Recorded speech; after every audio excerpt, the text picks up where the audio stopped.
Hello and welcome to our channel discovering डियोज़।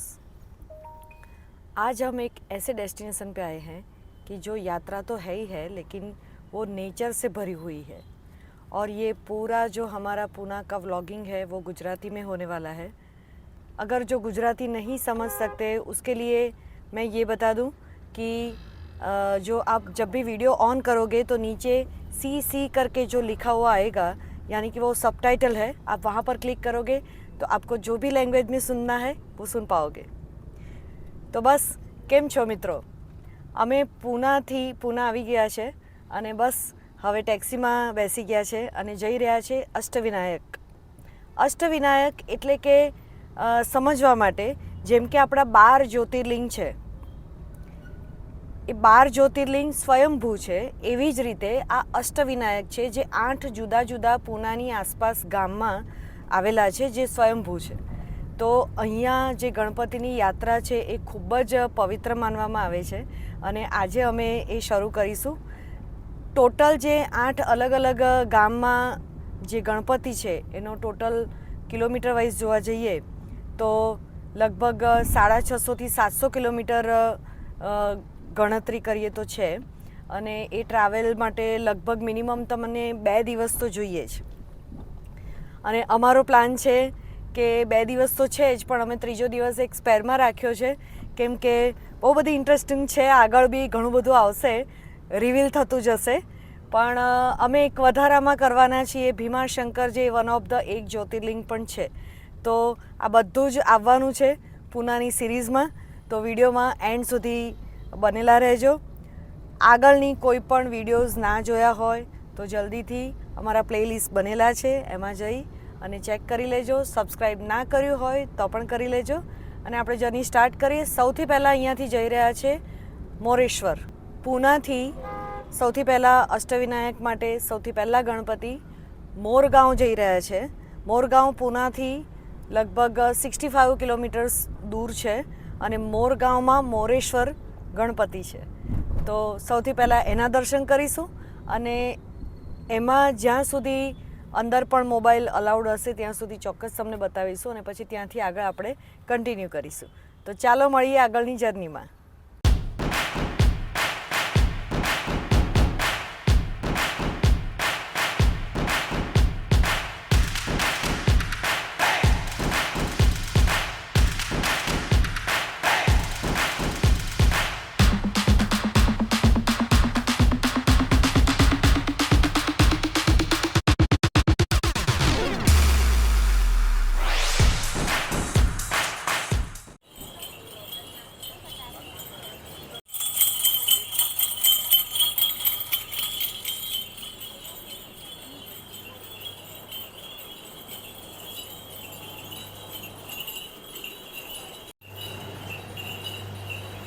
મોરગાંવના મોરેશ્વરના Ganpati આપણે આવી ગયા છે અને બતાવું તમને મારી પાછળ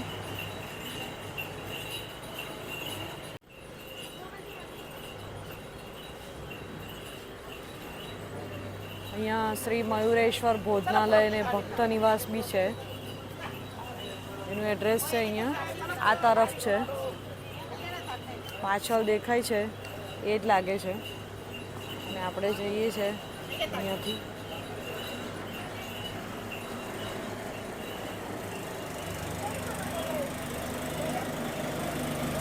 દર્શન કરવા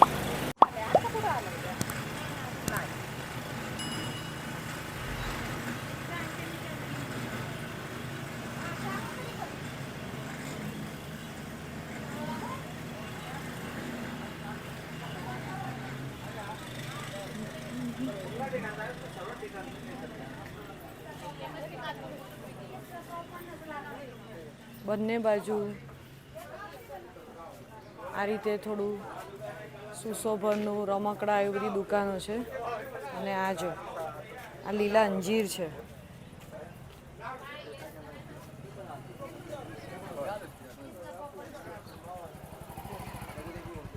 અને આ શું છે? કોઠું છે, કોઠું।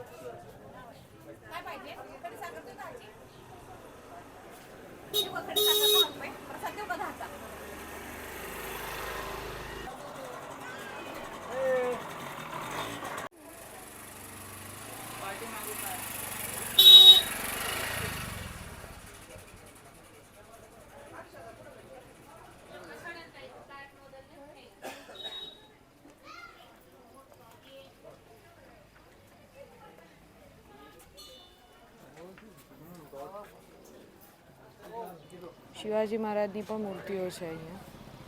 રસ્તામાં પણ અમે બહુ બધી જોઈ.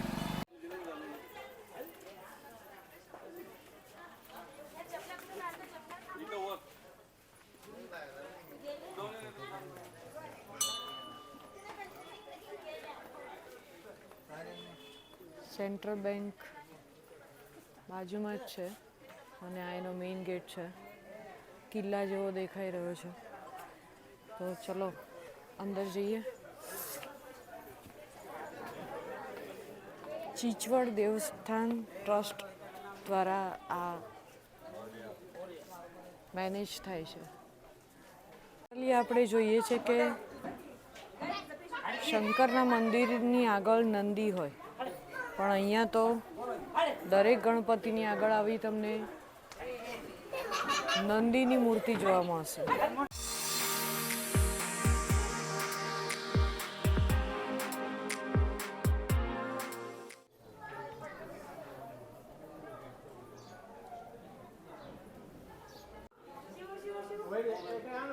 અહીંયા પ્રસાદ મળે છે, તમે લઈ શકો છો. આંબા મોદક, સિંગદાણા લાડુ અને બુંદીના લાડુ. ટોટલ અહીંયા અષ્ટવિનાયકનો નકશો આપેલો છે. સરસ દીપમાળ પણ છે. અંદર ફોટોગ્રાફી અલાઉડ નથી, તો આપણે બહારથી જ દર્શન કરીશું. પ્રમોદ જો આ રીતે ઠંડા પાણીની વ્યવસ્થા પણ છે.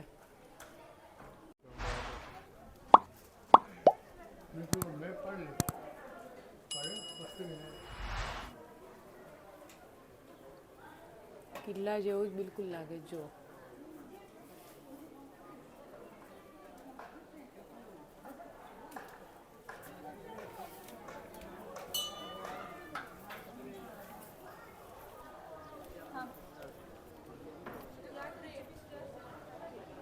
આજુબાજુ નાનું મોટું તમને નાસ્તા કે